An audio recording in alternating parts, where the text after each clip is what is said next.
She had $1 for her birthday cake. The baker mocked her. Then a Mafia boss walked in, bought the entire bakery's worth of cakes, and shared them with her. He was the most dangerous man in the city. But when she smiled at him, he felt human for the first time in years. The coin felt heavier than it should. Arya stared at the single dollar in her palm, sitting in her wheelchair outside Romano's bakery.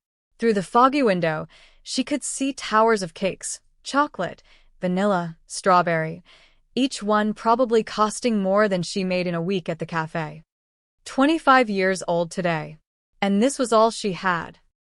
The wheelchair creaked as she pushed through the door. A small bell chimed. Inside, the smell of fresh bread made her stomach ache. She hadn't eaten since yesterday. "We're closing soon," the baker said without looking up. He was wiping down the counter, a thick man with flour stains on his apron. "I know. Arya's voice caught. "It's my birthday. I have $1. Can I buy a slice? Just a small piece." Now he looked up. His eyes traveled from her face down to the wheelchair, then to the crumpled bill in her hand.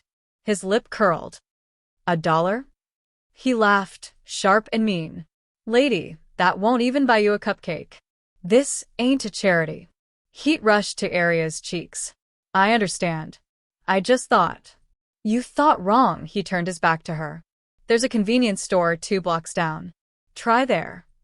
The other customers, a couple near the window, an old woman by the bread shelf, all stared. Arya felt their eyes like needles. She wanted to disappear, to wheel herself out and pretend this never happened. But something kept her frozen. Maybe it was the unfairness of it.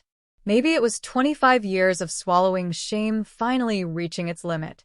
She opened her mouth, though she didn't know what words would come out. The door opened behind her. The bell didn't chime this time. It was as if even the bell was afraid to make noise. Arya felt the change immediately. The air itself seemed to shift. The couple by the window went rigid. The old woman's hand trembled on her shopping bag. Even the baker's shoulders tensed, his wiping slowing to a stop. She turned her wheelchair slightly. A man stood in the doorway. He was tall, maybe 6 feet, wearing a black suit that looked expensive even to Arya's untrained eye. Dark hair swept back from a sharp, angular face. But it wasn't his appearance that made the room hold its breath. It was the way he looked at everyone, like he was counting how many seconds it would take to end them.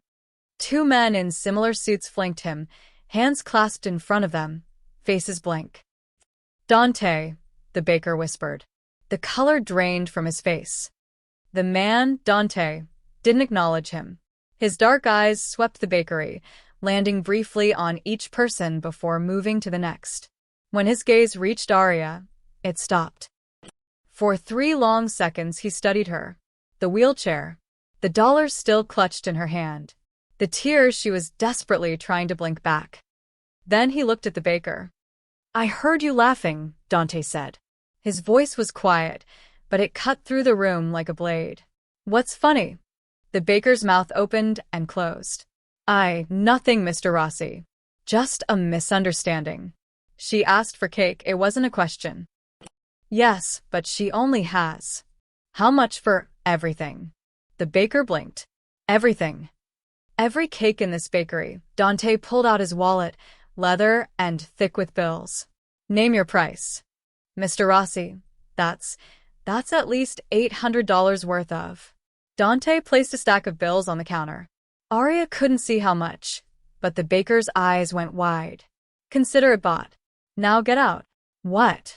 "You. Out." This is her bakery for the next hour. Dante's expression didn't change, but something in his tone made the baker grab his coat with shaking hands. The other customers didn't need to be told twice. They rushed for the door, the couple practically tripping over themselves. Within 30 seconds, the bakery was empty except for Arya, Dante, and his 2 men. Dante gestured to his men. "Outside." They left without a word, taking positions on either side of the door like statues. Now it was just the 2 of them. Arya's heart hammered. She'd heard stories about men like this, men whose names people whispered, whose presence meant violence was never far away. The Rossi family controlled half the city's underworld. Everyone knew it. Everyone feared it. And she was alone with their boss. "You like chocolate?" Dante asked, walking to the display case. What? Chocolate cake. You like it?" He opened the case, pulling out a large chocolate cake with dark frosting. "This one looks good." He carried it to a small table near the window, then grabbed 2 plates and forks.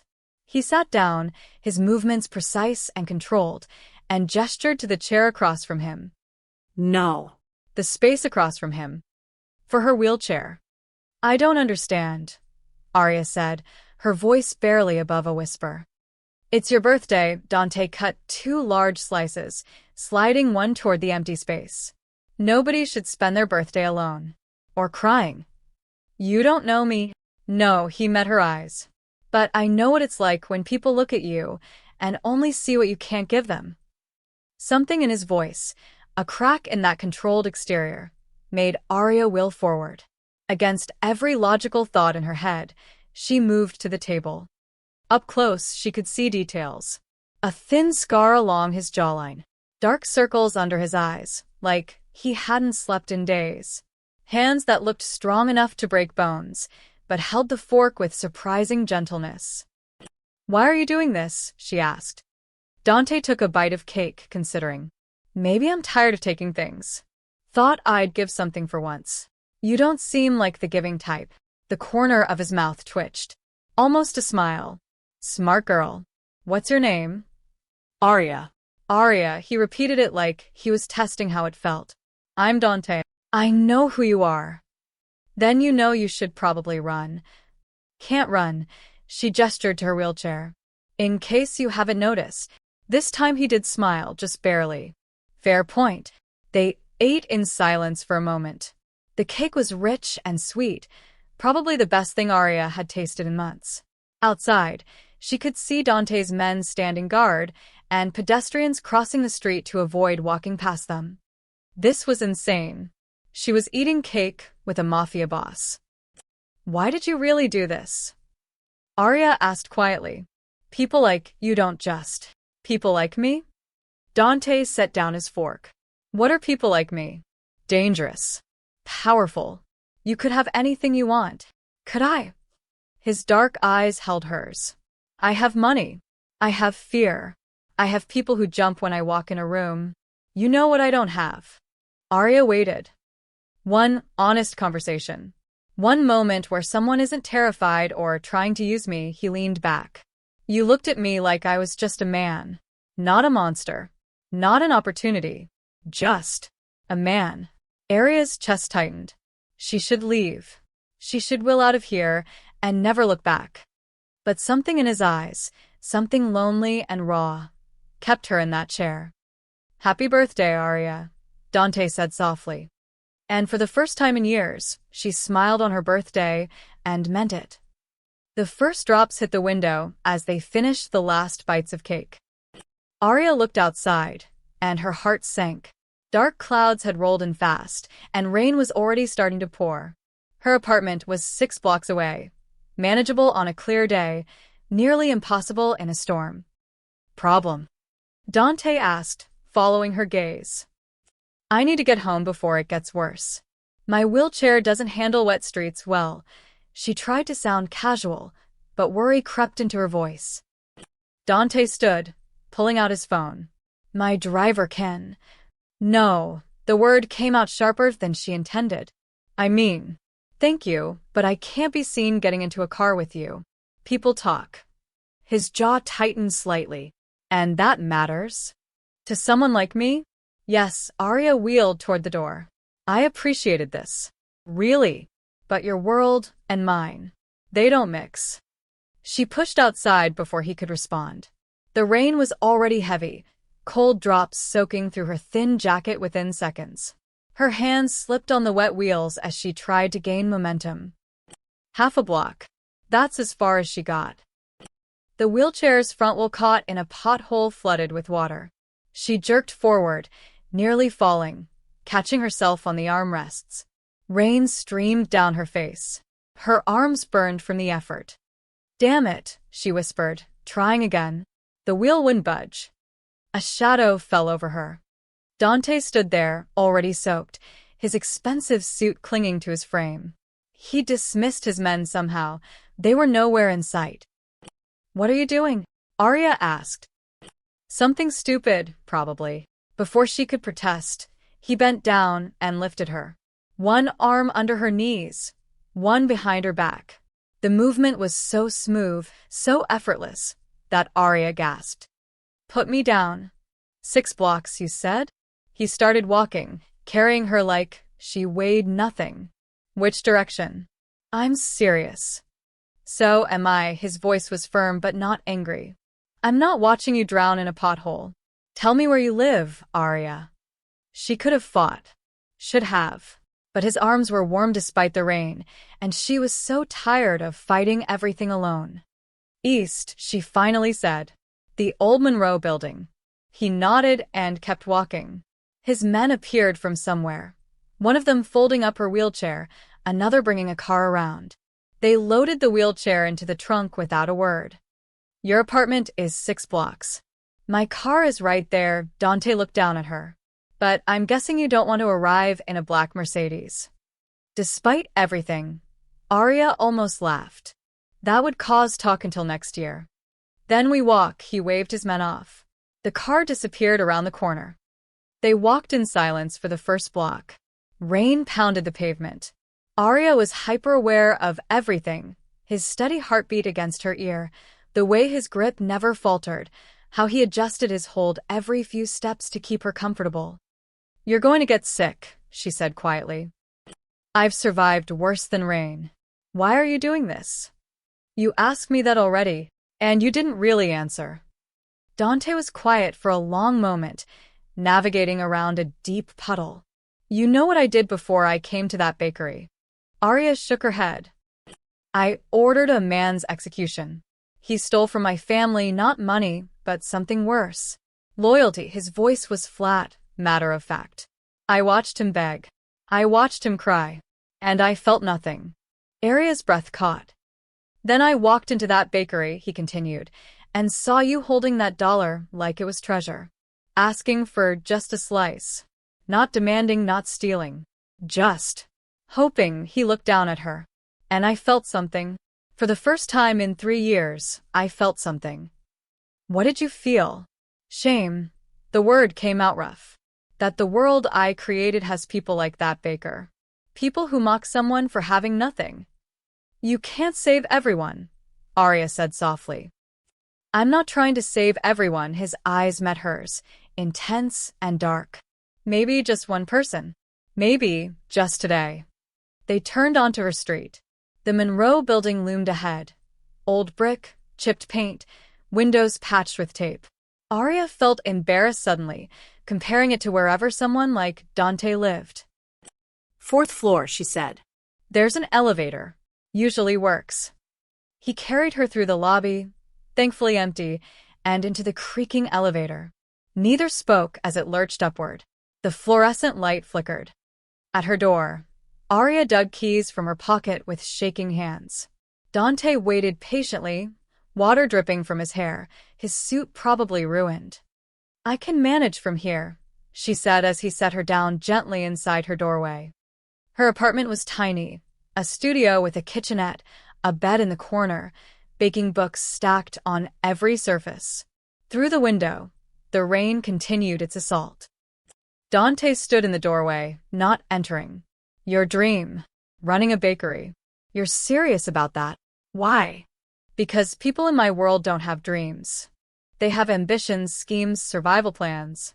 But dreams?" He shook his head. "That's something different. What's your dream?" Arya asked before she could stop herself. For a moment, something vulnerable crossed his face. "To wake up and not wonder which of my men will betray me that day. To have one conversation that isn't a negotiation." He paused. "To be looked at the way you looked at me in that bakery. Like I was worth something beyond fear." Arya's throat tightened. "You are worth something." "Am I?" He turned to leave, then stopped. "I won't bother you again. But if you ever need anything..." "Wait." She didn't know why she said it. Didn't know what she wanted him to wait for. Dante looked back, rain-soaked and dangerous, and somehow heartbreakingly alone. "Thank you," Arya whispered. "For the cake. For Seeing me." Something shifted in his expression. "Happy birthday, Arya." Then he was gone, his footsteps echoing in the hallway. Arya sat in her doorway, soaking wet and confused, her heart beating faster than it should. She'd just had her birthday cake with a killer. And the worst part, she wanted to see him again. Arya didn't see Dante for 3 days. She told herself it was relief. He'd kept his word about not bothering her. That was good. Smart. Safe. So why did she keep looking at the cafe door every time the bell chimed? "Table 4 needs a refill," Maria called from behind the counter. Arya grabbed the coffee pot and wheeled over. The morning rush had ended, leaving only a handful of customers. Old Mr. Chen reading his newspaper, 2 college students with laptops, and the bell chimed. Arya's hand froze on the coffee pot. Dante walked in, looking somehow both out of place and completely in control. No bodyguards this time. Just him in dark jeans and a simple black shirt, like he was trying to blend in. It didn't work. Power radiated off him regardless. His eyes found hers immediately. "Is this seat taken?" He gestured to an empty table by the window, the worst table in the cafe, cramped and wobbly. Arya's heart hammered. "It's a free country, is it?" A slight smile touched his lips as he sat down. "Could have fooled me." She wheeled over, professional mask firmly in place. "What can I get you?" "Coffee. Black. And whatever you recommend for breakfast. The blueberry muffins are fresh." Then he leaned back, studying her. "You look tired." Wow. "That's what every woman wants to hear." "I meant you look like you haven't been sleeping." "Because I keep thinking about you," Arya wanted to say. Instead, "We're short-staffed. I've been pulling doubles. You should rest." "I should pay rent." She turned to go. Arya, his voice stopped her. "Softer now. Will you sit with me? Just for a minute." "I'm working." "Please." That one word, coming from a man who probably never said it, made her hesitate. She glanced at Maria, who waved her off with a knowing smile. Arya sighed and wheeled back to his table. 5 minutes. "I'll take it." Dante waited until she was settled. "How's your birthday cake?" "Gone in 2 days. My neighbor Mrs. Chen ate half of it. The one who can't afford groceries." Arya blinked. "How did you?" "I pay attention." He said it simply, like it was obvious. "You shared your birthday cake with someone hungrier than you. That's who you are." Heat crept up her neck. "It's not that special." "It is to me." Silence stretched between them. Outside, the city moved, cars honking, people rushing past. Inside this small cafe, time felt suspended. "Why are you really here?" Arya asked quietly. Dante's fingers traced the rim of his coffee cup. "Honestly, I don't know. I woke up this morning, had 6 meetings scheduled, 3 territory disputes to handle. And all I could think about was whether you made it to work okay, in that wheelchair. I've been getting to work fine for 5 years. I know. Doesn't stop me from wondering." Arya's chest tightened. "You said you wouldn't bother me." "I lied." He met her eyes. "Turns out I'm selfish that way." "You're dangerous." "Yes." "People around you get hurt." "Yes." "Then why?" "Because for 1 hour in that bakery, I wasn't a monster. I was just a man sharing cake with someone who made me laugh." His voice dropped. "I want more hours like that, even if I don't deserve them." Arya's hands trembled in her lap. "I can't be part of your world." "I'm not asking you to be." "Then what are you asking?" Dante leaned forward. "Tell me about the accident." The question hit like a punch. "What?" "Your wheelchair. Something happened." "Tell me." "Why would I tell you that?" "Because I told you I ordered a man's death 3 days ago, and you didn't flinch. Because you're the first person in years who sees past what I do to who I might be." His eyes held hers, intense and vulnerable. "Because maybe talking about the worst thing that happened to us makes it less heavy." Arya swallowed hard. Nobody asked about the accident. People avoided it, talked around it, looked away from her chair like acknowledging it was rude. But Dante was asking. Really asking. Car crash, she said finally. 3 years ago. Drunk driver ran a red light. My mom was driving. She died on impact. I survived, but my spine. She gestured to her legs. Doctors said I was lucky. That's a cruel word for it. That's what I thought, Aria's voice cracked. I lost my mother and my legs in one night. And people kept saying I was lucky to be alive. Dante reached across the table. His hand covered hers. Warm, solid, grounding. Your mother would be proud of you. You didn't know her. I know you shared your birthday cake with a hungry neighbor. I know you work double shifts to pay rent. I know you still dream about opening a bakery even though life tried to break you. His thumb brushed across her knuckles. That kind of strength comes from somewhere. Someone taught you that. Tears burned behind Aria's eyes. She pulled her hand back, swiping at her face. This is insane. You're a criminal. Killer. Monster. I know, Dante's voice was steady. But I'm also a man who hasn't felt this human in years. You do that. You make me remember there's more to life than blood and power. I can't save you from yourself. I'm not asking you to save me. He stood up, dropping cash on the table. Way too much for coffee and a muffin. I'm asking if maybe we can be honest with each other. No games. No expectations. Just two people who understand what it's like to survive things that should have destroyed them. Aria looked up at him, this dangerous man with sad eyes and careful hands. Every logical part of her brain screamed to push him away. But her heart whispered something different. Tomorrow, she heard herself say. Same time. But you're ordering the cinnamon roll. The muffins are actually terrible.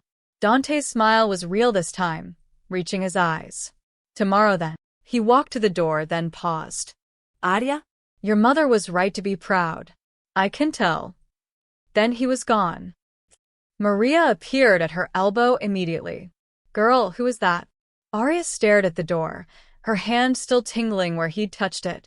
Someone I should stay away from. But you won't. No, Aria whispered. I don't think I will. And that terrified her more than anything. They met at the cafe every morning for a week.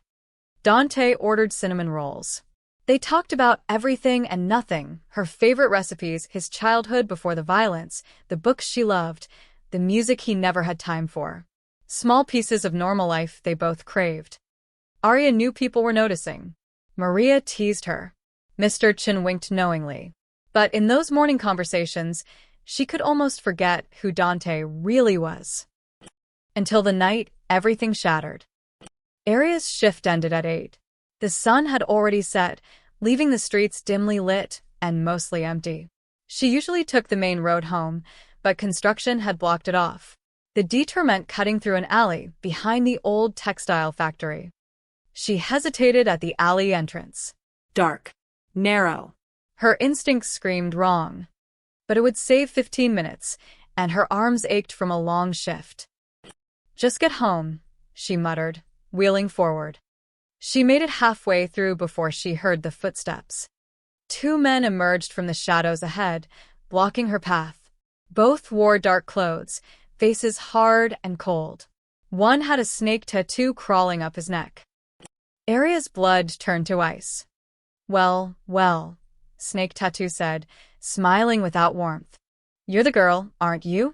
The one Dante Rossi's been playing house with. She tried to turn her wheelchair around, but the second man, bulkier, with a scar across his cheek, stepped behind her, blocking her exit. We're not here to hurt you, Scarface said. Just want to send a message to your boyfriend. He's not my boyfriend. Aria's voice shook. I barely know him. That's not what we heard. Snake Tattoo crouched down to her eye level. Word is, the big bad Rossi's gone soft. Spending his mornings drinking coffee with a cripple like he's some kind of regular guy. The slur stung, but fear overpowered everything else. The Corsini family runs the east side now, he continued. And we don't appreciate Rossi sniffing around our territory. So here's what's going to happen. You're going to tell him to back off, or next time. Next time what? Aria's breath caught. That voice, cold, lethal, nothing like the gentle tone Dante used with her. He stood at the alley entrance, silhouetted against the streetlight. But there was something different about him now. The careful control was gone, replaced by something raw and terrifying. Rossi's snake tattoo straightened, trying for confident. This doesn't concern you. Just having a friendly chat with. You put your hands on her? No, we were just.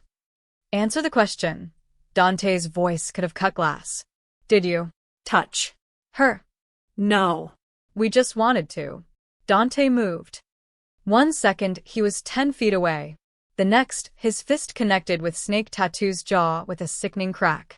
The man went down hard, blood spraying. Scarface lunged, pulling a knife. Aria screamed. Dante caught the man's wrist, twisted with brutal efficiency. The knife clattered to the ground. Then Dante's elbow slammed into his face, once, twice, 3 times. Bone crunched. Dante, stop. Aria cried out. He didn't stop. He drove Scarface against the brick wall, his forearm pressed against the man's throat. Blood poured from the man's broken nose, but Dante's expression remained eerily calm. You know who I am? Dante asked quietly. Scarface gurgled something that might have been yes. Then you know what I do to people who threaten what's mine, he pressed harder. She is untouchable. You spread that word. Anyone, and I mean anyone, who looks at her wrong, who follows her, who even thinks about using her to get to me, I will personally end them. Slowly. Snake Tattoo was crawling away, groaning. Dante released Scarface, who collapsed gasping. Run, Dante said. And pray I never see you again. They ran, stumbling over each other in their panic. Silence fell over the alley. Dante stood there, chest heaving, blood splattered across his knuckles and shirt. When he turned to Aria, his eyes were still dark with rage. She flinched. She couldn't help it. This was the man she'd heard stories about, the one who ruled through fear, who solved problems with violence. Not the gentle person who shared cake and asked about her dreams. Something broke in Dante's expression when he saw her recoil. Aria. Don't, she wheeled backward, hands trembling on the wheels. Just don't. They were going to hurt you. I know, tears burned her eyes. But seeing you like that, covered in blood, looking like you could kill them without blinking. I could have, his voice was raw. If they'd touched you, I would have. That's what scares me. The words exploded out of her. You're not just dangerous, Dante. You're death waiting to happen. And everyone around you pays the price. I was protecting you. By putting a target on my back? Aria's voice cracked. They came after me because of you. Because someone saw us having coffee, and decided I was leverage. This is your world, violence and blood, and people getting hurt just for standing too close to you. Dante took a step toward her. She wheeled back. Don't come near me. Please. He froze, pain flashing across his face. Aria, I never meant. I know. But it doesn't matter what you meant, she swiped at her tears. I can't do this. I can't watch you hurt people, can't be the reason people come after me, can't fall for someone who lives like this. Fall for me. His voice was barely a whisper. Aria's breath hitched. She'd said too much. I have to go, she turned her wheelchair toward the street. Let me take you home. It's not safe. I'll manage, she wouldn't look at him. Couldn't. Goodbye, Dante. She wheeled away as fast as her aching arms would allow, leaving him standing in that alley, covered in blood and looking more broken than the men he'd beaten. Behind her, she heard him say her name one more time. She didn't turn around. But 3 blocks later, when she was sure he couldn't see, she stopped and let herself cry for him, for them, for what could never be. Aria didn't go to work the next day. Or the day after that. She called in sick, which wasn't entirely a lie. Every time she closed her eyes, she saw Dante's fist connecting with flesh, heard the crack of bone, saw that cold rage in his eyes. But worse, she saw the pain on his face when she'd flinched away from him. On the 3rd morning, someone knocked on her door. Aria's heart jumped. She wheeled over cautiously, peering through the peephole. Empty hallway. She opened the door and found a small bakery box on her doormat. Inside were 3 perfect cinnamon rolls, still warm, with a note in clean handwriting. These are better than the cafes. Please eat. D. No pressure. No demands. Just food and concern. Arya closed the door and cried into the pastries. The flowers came next day. Not roses, too romantic, too presumptuous. Sunflowers. Bright and hopeful, left outside her door with no note at all. Maria called that afternoon. Girl, you coming back? We miss you. Soon, Arya promised. Also, some guy paid your tab for the next 6 months. Wouldn't give his name, but he left enough to cover coffee and meals every day. Arya's throat tightened. Maria. I'm not asking questions. Just saying whoever he is, he cares. When Arya finally returned to work a week later, there were no mysterious visitors. Dante didn't come to the cafe. She told herself that was good. Safe. So why did she feel so empty? 2 weeks after the alley incident, Arya came home to find her landlord in the hallway. Miss Arya, I need to talk to you about rent. Her stomach dropped. She was 3 weeks behind, having missed shifts. Mr. Patterson, I can get you half by Friday. No, he looked uncomfortable. Someone paid it. All of it. 6 months in advance. The world tilted. What? Anonymous payment. Cashier's check, he handed her a receipt. I tried to refuse it. Seemed suspicious. But it cleared, and legally, you're paid up. Arya stared at the paper, her vision blurring. Said to tell you. One less thing to worry about. That night, Arya sat by her window, watching the city lights. Her phone sat in her lap, Dante's number, which he'd never actually given her, but which had appeared as a saved contact somehow, glowing on the screen. She typed and deleted 5 different messages. Finally, you can't just pay my rent. His response came immediately, like he'd been waiting. I can. I did. That's not how this works. How what works? We're not talking, remember? So, I'm not breaking any rules. Despite everything, she almost smiled. Dante. Arya. The cursor blinked. She didn't know what to say. His next message appeared. I'm not trying to buy you. Or control you. I know what I am. What I do. You were right to walk away. Then why are you doing this? Because you work double shifts to survive. Because you give away cake when you can barely afford it yourself. Because someone should make sure you're okay, even if that someone is a monster you're afraid of. Tears streamed down her face. I'm not afraid of you. You flinched. I was afraid of what you could do, not who you are. A long pause. Then, is there a difference? Arya stared at that question, her chest aching. I don't know anymore. You haven't been to the cafe in the mornings. You've been watching. My men have. From a distance. Making sure you're safe. A pause. I stayed away like you asked. She should be angry. He was having her followed. That was crossing a line. But all she felt was a confusing mix of frustration and something dangerously close to longing. I miss talking to you, she typed before she could stop herself. The response took longer this time. I miss everything about you. Arya's hands shook. This can't work. I know. You're dangerous. I know. People will keep coming after me because of you. No, they won't. She frowned. How can you be sure? Because I made it very clear what happens if they do. Word spreads fast in my world. You're protected, Arya. Whether you want to be, or not. That's not fair. Nothing about this is fair. Another pause. I should let you go. You deserve someone safe. Normal. Someone who doesn't have blood on his hands. Arya typed quickly. What if I don't want normal?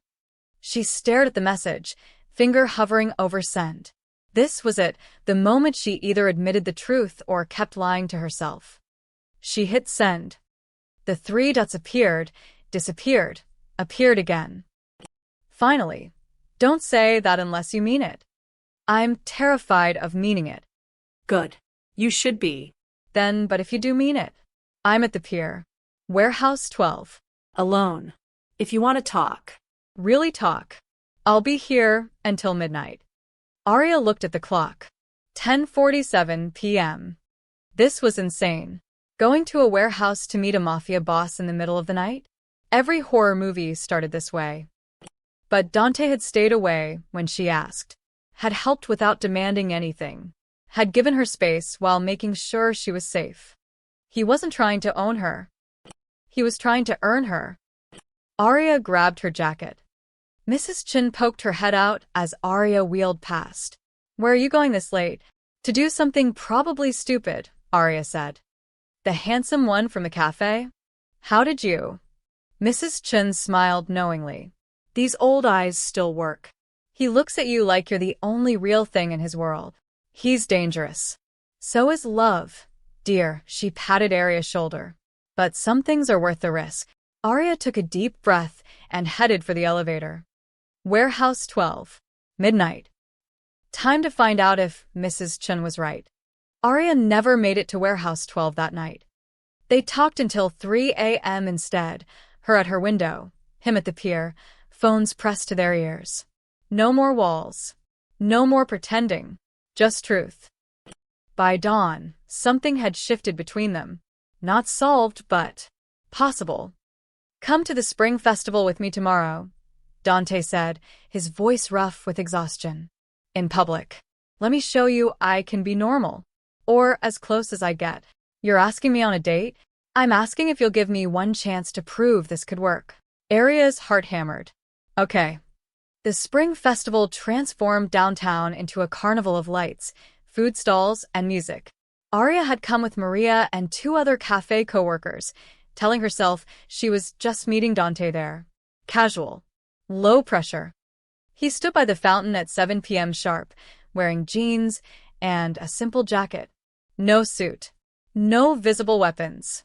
Almost ordinary, except for the way people unconsciously gave him space. You came, he said, and the relief in his voice was naked. I came. They walked, him beside her wheelchair, through the festival. He bought her roasted chestnuts, won her a stuffed bear at the ring toss, made her laugh with terrible jokes. For 2 hours, they were just 2 people on a date. Arya almost forgot who he was.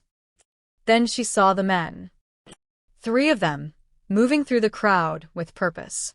One had a snake tattoo on his neck, the same man from the alley, his jaw still slightly swollen. Dante, she whispered. He'd already seen them. His body tensed, hand moving instinctively toward his jacket. We need to leave. Now, his voice was calm, but urgent. What's happening? Corsini's men.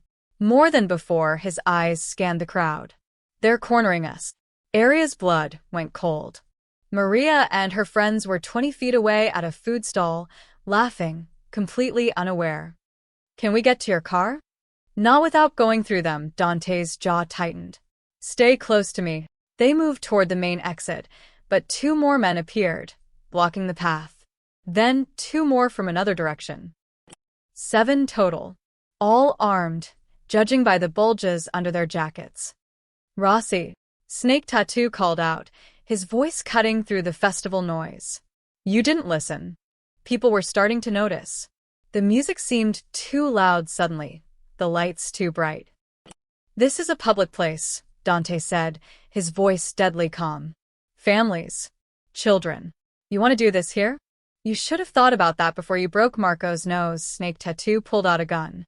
The girl comes with us. That's the deal. You back off our territory, we give her back. Over my dead body, Dante growled. That can be arranged. Everything happened at once. Snake Tattoo raised his gun. Dante lunged forward, putting himself between the weapon and Arya.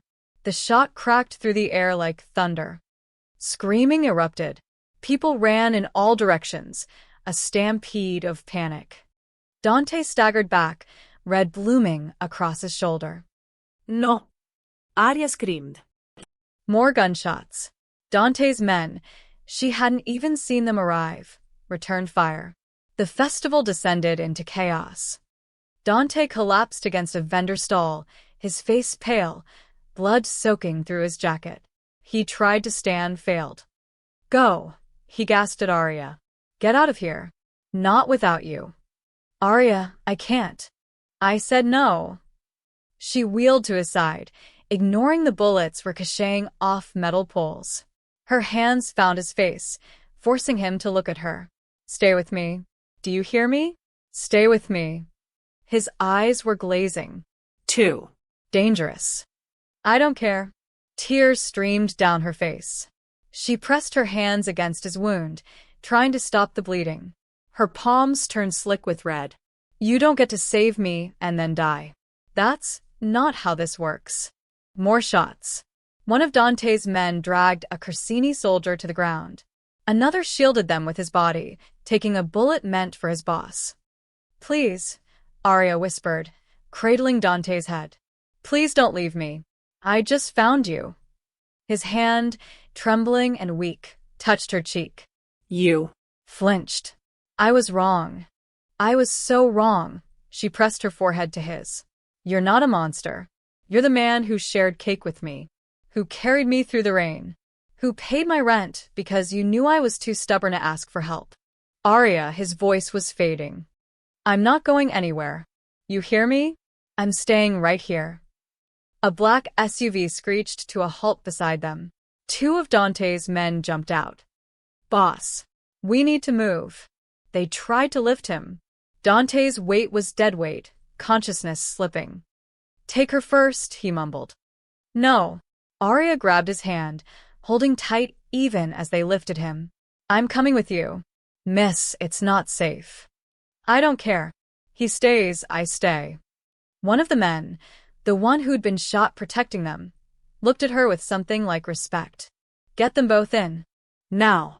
They loaded Dante into the SUV.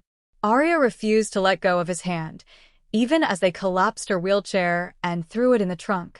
She sat in the back, his head in her lap, her fingers pressed desperately against his wound. Stay awake, she pleaded. Talk to me. Tell me about that bakery you mentioned. The one you want to buy. His eyes fluttered. For you. Then you have to live to give it to me. Her tears fell on his face. Please, Dante. Don't you dare die on me. The SUV raced through red lights, sirens wailing in the distance. Dante's hand squeezed hers weakly. Brave, he whispered. So brave. I'm terrified. Me too, his eyes found hers, clear for just a moment. Of losing you. You won't. I promise. Just hold on. The city blurred past. Arya held him tighter, whispering promises and prayers. Her whole world narrowed to the man bleeding in her arms and the desperate hope that love could be stronger than bullets. The private clinic smelled of antiseptic and expensive leather. Arya sat in the waiting room, Dante's blood still on her hands, her shirt. A nurse had tried to get her to change. She'd refused. 3 hours of surgery. 3 hours of staring at white walls and fluorescent lights, replaying every moment. The gunshot. His body collapsing. The way his hand had gone limp in hers. When the doctor finally emerged, Arya's heart stopped. He's stable. The bullet missed major arteries. He was lucky. That word again. Lucky. Can I see him? The doctor hesitated. Are you family? Yes, the lie came easily. I'm all he has. Something in her face must have convinced him. Room 3. But he needs rest. Arya was already wheeling past him. Dante lay in the hospital bed, pale against white sheets, his shoulder bandaged. And 4 dripped steadily. His eyes were closed, dark lashes stark against his skin. Arya wheeled to his bedside, her hand finding his. His eyes opened slowly, focusing on her. You're still here. Where else would I be? Safe. Away from me. His voice was rough, drugged. That's what smart people do. Then I guess I'm an idiot, she squeezed his hand. How do you feel? Like I got shot, a weak smile. But alive. Because of you. You took that bullet for me. Would do it again, no hesitation. Every time. Arya's throat tightened. Don't say that. Why not? It's true, his thumb brushed across her knuckles. You stayed. Even when my men told you to run, you stayed. Of course I did. Why? His eyes searched hers, vulnerable and desperate. After everything. After you saw what I am, what my world does. Why would you stay? The question hung between them, heavy with everything unspoken. Arya took a shaky breath. Because when I thought you might die, I realized something. I've been so afraid of your world, of the violence, of losing myself. But the only thing that actually terrified me was losing you. Dante's grip tightened on her hand. I don't want safe, she continued, words tumbling out. I don't want some normal guy who doesn't understand what it's like to survive impossible things. I want the man who saw me with $1 and made me feel like a queen, who carried me through the rain, who respects my boundaries even when it hurts him. Arya. I want you, Dante. All of you. The good parts and the dangerous parts and the broken parts. Tears spilled down her cheeks. I'm done running from the only person who makes me feel alive. He stared at her, something breaking and healing simultaneously in his expression. I haven't felt human in years. Not until you. Every morning I'd wake up, and the first thing I'd think about was whether you were okay. If you'd eaten. If that wheelchair was holding up. If you'd smile at me one more time. I smiled every time, she whispered. I know. And it killed me that I couldn't give you the life you deserve, his voice cracked. You should have gardens and safety and peace. Not bullets and blood and men who want to hurt you because of me. What if that's not what I want? What if I just want you? Then you're as crazy as I am, he lifted his good hand to her face, wiping away tears. Because I'm completely in love with you, and it's the most terrifying thing I've ever felt. Arya's breath caught. You love me? Hopelessly. Probably from that first moment in the bakery when you asked for just a slice. His smile was sad and beautiful. I've done terrible things, Arya. I'll probably do more. I can't promise you safety or normalcy, or any of the things you deserve. What can you promise? That I'll protect you with everything I have. That I'll never lie to you. That every morning I wake up, you'll be the best part of my day, his eyes held hers.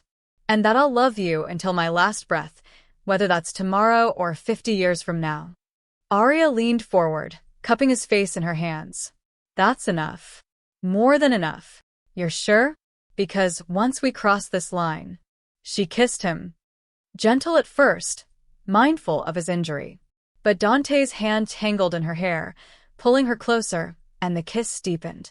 It tasted of tears and relief and promises neither of them could quite believe they were making.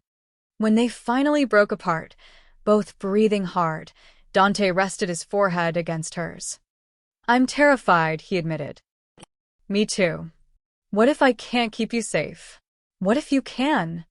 She smiled through tears. What if we're stronger together than apart? What if love is worth the risk? Mrs. Chin tell you that? Arya laughed, the sound breaking the tension. How did you know? She cornered me last week. Told me if I hurt you, she'd poison my coffee. His smile was real now. I like her. She likes you too. Says you look at me like I'm the only real thing in your world. You are no hesitation. You're the only thing that makes sense anymore. Arya kissed him again, softer this time. When she pulled back, she saw something in his eyes she'd never seen before. Hope. When I get out of here, Dante said quietly, I have something to show you. What? A surprise. Something I've been working on. His smile turned mysterious. Trust me? With my life. Don't say that. It scares me. Good. She settled into the chair beside his bed, their hands intertwined. Someone should scare the great Dante Rossi. You do. Every day, he closed his eyes, exhaustion finally winning. Stay. As long as you need me. Forever then. Arya watched him drift to sleep, his hand holding hers like a lifeline. Outside, the sun was rising over the city. A new day, a new beginning. Whatever came next, they'd face it together. And somehow, that made all the fear worthwhile. 3 weeks later, Dante picked Arya up in a car with no tinted windows and no armed guards. "Where are we going?" she asked as he helped her into the passenger seat, folding her wheelchair into the back. You'll see his shoulder was still healing, but the color had returned to his face. He looked lighter somehow, less burdened. They drove through familiar streets until he pulled up in front of Romano's bakery. Arya's breath caught. Dante what? "Come on," he got her wheelchair, helped her into it, and wheeled her to the front door. The bakery looked different. Fresh paint. New sign. Through the window, she could see updated equipment, pristine display cases, warm lighting that made everything glow. Dante pulled out a key ring and held it in front of her. "What is this?" Her voice shook. "Yours," he pressed the keys into her palm. "The building, the equipment, everything. It's in your name." "I don't understand." "You said you wanted to run your own bakery," he gestured to the door. "So run it." Tears blurred her vision. "Dante, I can't accept this. It's too much." "It's not nearly enough," he crouched down to her eye level. "Remember that first day? You asked for just a slice with $1. You weren't asking for charity or handouts. You were asking for dignity. A small piece of something beautiful." She nodded, unable to speak. "This is my way of saying you deserve the whole cake, Arya. You deserve every dream you've ever had." His hand covered hers on the keys. "This isn't me trying to buy you or control you. This is me believing in you the way you believed in me when no one else did." "But the cost." "I sold 3 properties. Legitimate ones," he smiled slightly. "I'm trying to go straight. Well, straighter. It's slow, but I'm working on it." Arya stared at him. "What?" "You made me want to be better. To build things instead of destroying them." He stood, opening the bakery door. "I'm getting out, Arya. It'll take time. You don't just leave my world overnight. But I'm making moves. Transferring businesses. Stepping back from the violence. Because of me. Because of us." He wheeled her inside. The bakery smelled of fresh paint and possibility. Sunlight streamed through clean windows. The ovens were top of the line. There was even a ramp leading to the kitchen, built specifically for her wheelchair. Arya touched the counter, the display case, unable to believe it was real. "The baker, Romano, he doesn't work here anymore, does he?" she asked quietly. "He took a generous retirement package." Dante's voice was carefully neutral. "Far away from here." She didn't ask what generous meant in his world. Some things were better left unknown. "There's something else." Dante handed her a folder. "I've hired 3 bakers who'll work under you. All trained, all vetted. You won't have to do the physical labor that might be difficult with." He gestured to her wheelchair. "But you're the boss. Your recipes, your vision, your dream." Arya opened the folder, seeing contracts, resumes, plans. This wasn't some fantasy. This was real. Thought out. Planned for her success. "Why?" she whispered. "Because that day in this bakery, a man made you feel small. Made you cry on your birthday." Dante's voice was rough with emotion. "And I want this place to be where your dream starts instead of where your dignity ended. I want you to walk in here, every day, and remember that you're extraordinary." She wheeled to him, taking his hand. "This is too much. It's not enough. It'll never be enough for what you've given me." "What have I given you?" "Hope." He pulled her up gently, and she stood with his support, her legs shaky but holding. His arms wrapped around her waist. "You gave me hope that monsters can become men again. That love exists outside of transactions and violence. That maybe, just maybe, I deserve something good in this life." Arya cupped his face, this dangerous man who'd become her everything. "You do deserve it. We both do. Then say yes. Open this bakery. Build your dream. Let me be part of something beautiful for once. On one condition. Anything. You promise to keep working on getting out." Really out. Her eyes held his. "I can handle the danger for now, but I want a future, Dante. With you. A real 1 inch. I promise." He kissed her forehead. "It won't be fast. Some bridges have to be burned carefully. But I'm done with that life. I want mornings drinking coffee with you. I want to taste your recipes. I want to grow old arguing about whether chocolate cake is better than vanilla. It's chocolate. Obviously. He laughed, the sound genuine and free. See? This is what I want. This. Every day. Arya kissed him, soft and sweet, in the bakery where they'd first met, where her humiliation had turned into something miraculous. When they broke apart, she looked around the space, her space, and imagined it filled with customers, laughter, the smell of fresh bread. I'll call it second chances, she said quietly. Perfect. Dante's smile was the most beautiful thing she'd ever seen. Because that's what we're both getting. 2 months later, Second Chance's Bakery opened its doors. Arya's cinnamon rolls became legendary. Mrs. Chin came every morning for free coffee, Arya's rule, not negotiable. Maria quit the cafe to become Arya's assistant manager. The neighborhood embraced the warm space where everyone was welcome, everyone was seen. And every morning at 7, Dante walked in, no bodyguards, no weapons, just a man in love, and ordered whatever she recommended. They'd sit by the window, sharing pastries and coffee, talking about everything and nothing. Sometimes his phone would ring with business he was still untangling himself from. Sometimes Arya's hands would shake remembering the festival attack. But they were building something, slowly, carefully, together. From blood and shadows, from fear and loneliness, they'd found each other. And in a small bakery in the heart of the city, 2 broken people proved that love could be the most powerful force of all. Not because it erased the past, but because it dared to believe in a better future.